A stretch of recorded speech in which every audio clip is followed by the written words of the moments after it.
اس گھڑی سے ڈرتے ہو، اس گھڑی کی آمد کی آگہی سے ڈرتے ہو؟ عزیز طلبہ و طالبات، نون میم راشد کیا کہنا چاہتے ہیں، یہ ہم آج اس نظم کے حوالے سے دیکھیں گے کہ بھئی زندگی سے ڈرتے ہو۔ عزیز طلبہ و طالبات،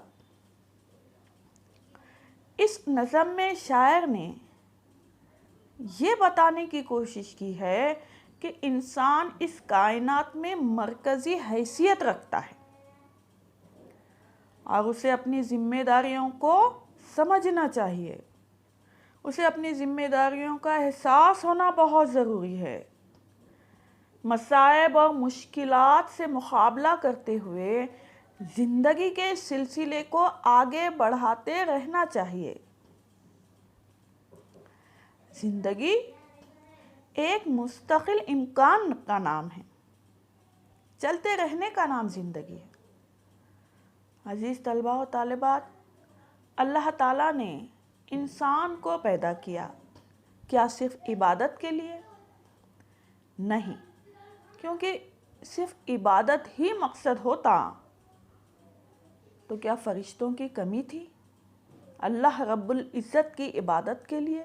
نہیں۔ انسان اس دنیا میں آنے کے پیچھے اللہ تعالیٰ کا ایک خاص مقصد ہے۔ انسان کے وجود کا مقصد بہت ہی اعلیٰ و عرفہ ہے۔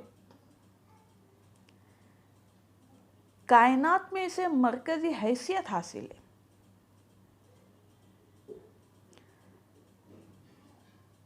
اسی لیے تو اسلام میں خودکشی کو حرام قرار دیا گیا ہے کہ بھی انسان اپنے وجود کا مقصد سمجھے، اسے اللہ نے اس دنیا میں اس زمین پر کیوں بھیجا ہے؟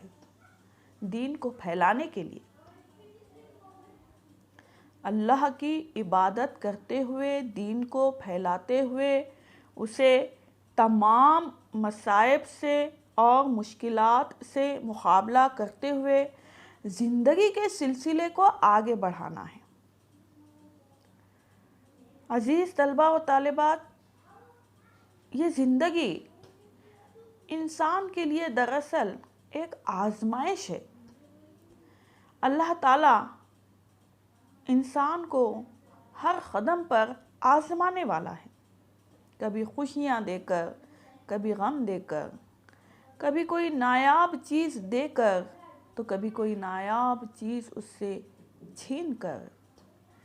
کہنے کا مطلب ہے خوشی ہو یا غم، زندگی کو ہر حال میں جینا ہے، اور اسی کا نام کیا ہے؟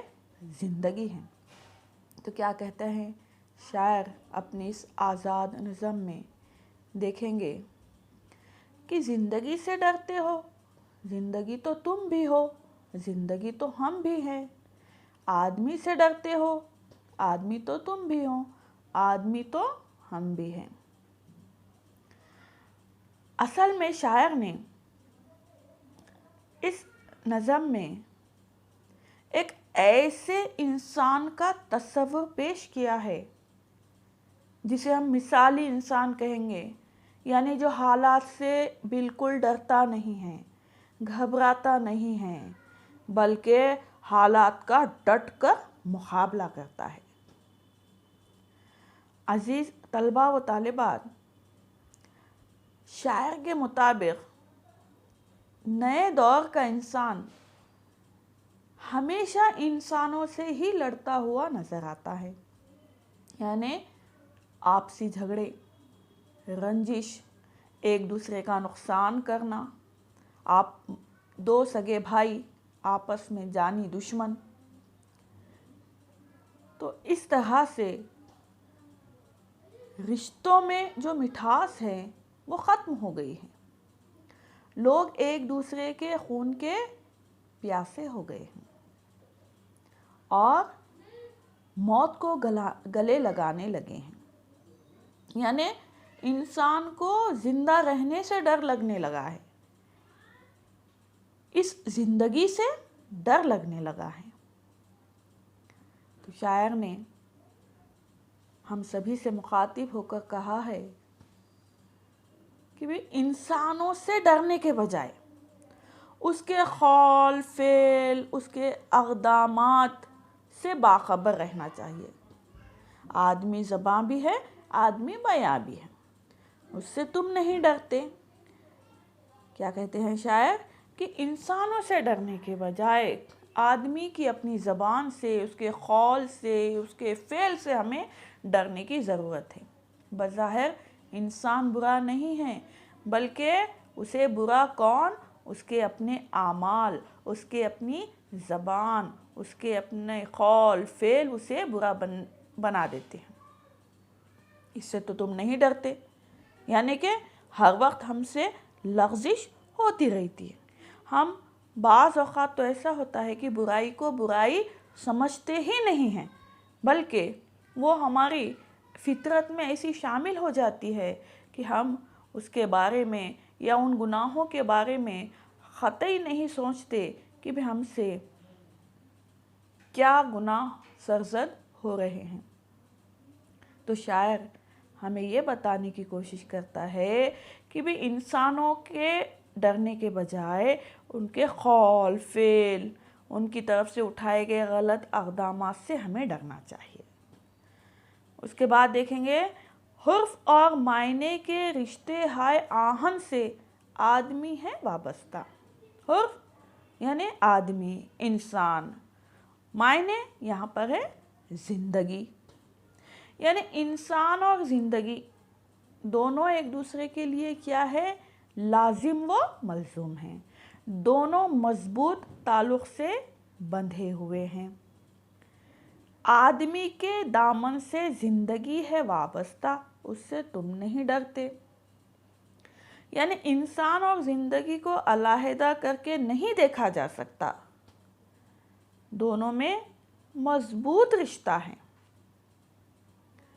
اور انسان کے وجود کا مقصد، جو کہ میں نے ابھی آپ کو بتایا کہ بہت ہی اعلیٰ و عرفہ ہے، پوری کائنات میں اگر دیکھا جائے تو اسے مرکزی حیثیت حاصل ہے۔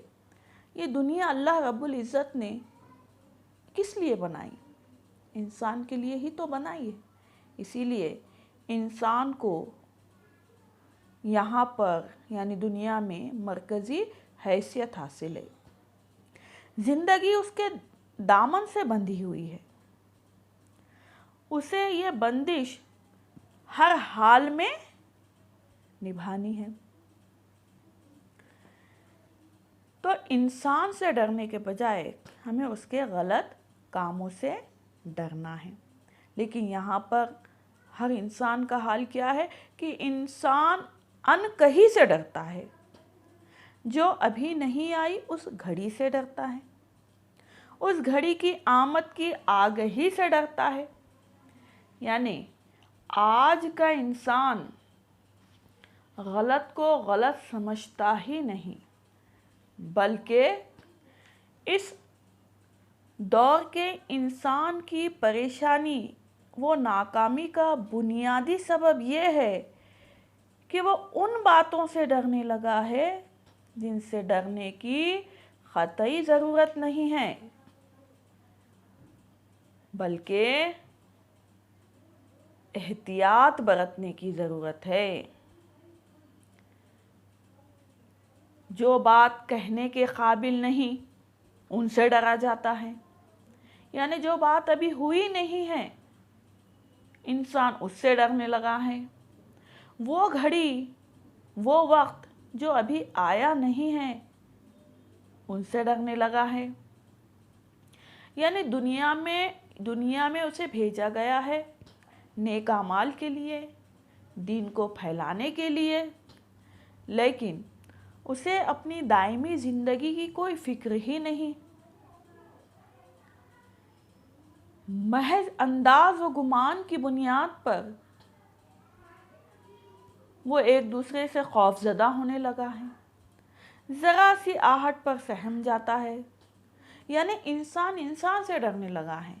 اللہ سے ڈرنے کے بجائے، اس کا خوف دلوں میں ہونے کے بجائے انسان صرف انسان سے ڈرنے لگا ہے کہ بھئی اب کیا ہوگا اور جب کیا ہوگا، جبکہ یہ زندگی اسے عارضی طور پر ملی ہے، یہ ختم ہونے والی ہے، یہ زندگی فانی ہے۔ اس کی حقیقی زندگی، اس کی دائمی زندگی مرنے کے بعد شروع ہونے والی ہے۔ اس گھڑی سے تو وہ ڈرتا نہیں ہے، جبکہ ہمارے پاس یہ تاکید کی گئی ہے کہ بار بار دن میں سے آپ موت کو کم سے کم ایک آدھ مرتبہ تو یاد کر لیا کرو، تو ہو سکتا ہے کہ ہمیں اس دائمی زندگی کی فکر ہو اور ہم اپنے اعمال میں سدھار پیدا کریں۔